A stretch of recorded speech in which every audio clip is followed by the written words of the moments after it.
Donald Trump மீது மறுபடியும் ஒரு அசாசினேஷன் அட்டம்ப்டா இதுதான் நெக்ஸ்ட் FBI கிட்ட இருக்கிற ஒரு மிகப்பெரிய கொஷனாகவே இருக்குது. டொனால்ட் ட்ரம்ப் அமெரிக்க அதிபராக தேர்ந்தெடுக்கப்பட்டிருக்கிறாரு அண்ட் இன்னும் சில நாட்கள்லேயே அவர் பதவியுமே ஏற்றுக்க போகிறாரு. இப்படி இருக்க அவருக்கு மீது அவருக்கு பிடிக்காதவர்கள் வந்து அசாசினேஷன் அட்டம்ப்ட் பண்ணுறதுக்கு ரெடியாக இருக்காங்களோ அப்படின்ற ஒரு அச்சம் வந்து FBIக்கு பயங்கரமாகவே வந்திருக்குது. இப்போ தேர்ந்தெடுக்கப்பட்டதுக்கு முன்னாடியுமே அவர் மீது சில அசாசினேஷன் அட்டம்ப்ட்ஸ் நடத்தப்பட்டது. குறிப்பாக ஜூன் மாதம் அவர் மீது நடத்திய அசாசினேஷன் அட்டம்ப்ட்ல ஒரு சின்ன நூலிழையில் அவரோட உயிரும் தப்பினார். குறிப்பாக அவரோட காது பகுதியில் அந்த புல்லட் பாஞ்சதை நம்ம எல்லாருமே பார்த்துருப்போம். அண்ட் அந்த அட்டம்ப்டை தொடர்ந்து அடுத்தடுத்து 2 அட்டம்ப்ட்ஸுமே நடந்தது. பட் எல்லாத்துல இருந்துமே அவர் தப்பிச்சிட்டாரு. அண்ட் இப்போது அவரை சுற்றிய ஒரு மிகப்பெரிய கொஷின் என்ன அப்படின்னா, அவர் மீது மறுபடியும் இன்னொரு தாக்குதல் நடத்த போகிறாங்களா அப்படின்றது தான்.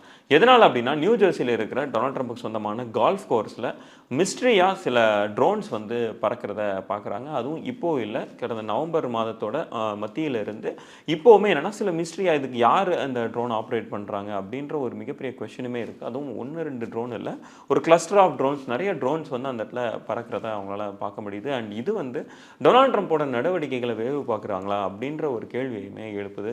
ஸோ இதனால் FBI இதுக்கான விசாரணையை தொடங்கினாங்க. பட் இருந்தாலும் இதுக்கு போதிய பதில் அவங்களுக்கு இனிமேல் கிடைக்கல, ஒரு கன்வின்சிங்கான ஆன்சர்ஸ் அவங்களுக்கு கிடைக்கல. அப்படின்றதுனால இப்போ அவங்க பப்ளிக்கோட ஹெல்ப்பை நாடி இருக்கிறாங்க.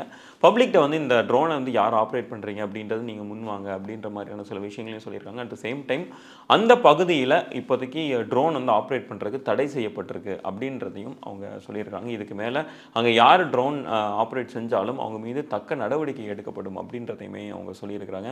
அது மட்டும் இல்லாமல் இங்கே டொனால்ட் ட்ரம்போட அந்த கால்ஃப் கோர்ஸ் மட்டும் இல்லாமல் இது பக்கத்துலேயே அமெரிக்காவோட ஒரு வெப்பன் மேனுஃபேக்சரிங் மற்றும் அதோட குடோன் அங்கே இருக்கிறதுனால இதுவுமே ஒரு மிகப்பெரிய கன்சர்னாக இருக்குது. இது ஒரு மிகப்பெரிய சேஃப்டி கன்சர்னாகவே அவங்களுக்கு பார்க்குறாங்க.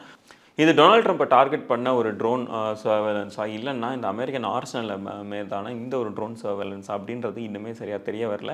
பட் இருந்தாலும் அமெரிக்காவோட அதிபராக டொனால்ட் ட்ரம்ப் பதவி இருக்கிறதுக்கு முன்னாடியே அவர் மீது இன்னொரு அசாசினேஷன் அட்டம் நடத்தப்படுமா அப்படின்ற ஒரு அச்சம் வந்து FBIக்கு எழுந்திருக்கு. அட் த சேம் டைம் அண்மையில் ரஷ்ய அதிபர் புட்டினுமே சில விஷயங்களை சொல்லியிருந்தார். அமெரிக்க அதிபராக தேர்ந்தெடுக்கப்பட்டிருக்கிற டொனால்ட் ட்ரம்போட உயிருக்கு பாதுகாப்பு இல்லை அப்படின்றத சில நாட்களுக்கு முன்னாடி அவர் சொல்லியிருந்தார். இப்போது இந்த மாதிரியான சில ட்ரோன்ஸுமே அந்த பகுதியை நோக்கி சர்வேலன்ஸ் செய்யப்படுறது வந்து இன்னும் சில கேள்விகளையுமே எழுப்பியிருக்குது. இதுக்கான நடவடிக்கைகள் எப்படி நகருது அப்படின்றத பொறுத்து தான் பார்க்கணும். இந்த மர்மமான சில ட்ரோன்ஸ் வந்து மேலே பறக்கிறது குறித்து டொனால்ட் ட்ரம்ப்கிட்ட இருந்தோ இல்லை அவங்களோட தரப்பில் இருந்தோ எந்த ஒரு பதிலுமே வரல. பட் இருந்தாலும் இது வந்து அந்த பகுதி மக்களாக இருக்கட்டும், அதுவும் இல்லாமல் டொனால்ட் ட்ரம்போட ஆதரவாளர்களுக்கு இடையில் சில அச்சத்தையே ஏற்படுத்தியிருக்கு அப்படின்னே நம்ம சொல்லிடலாம்.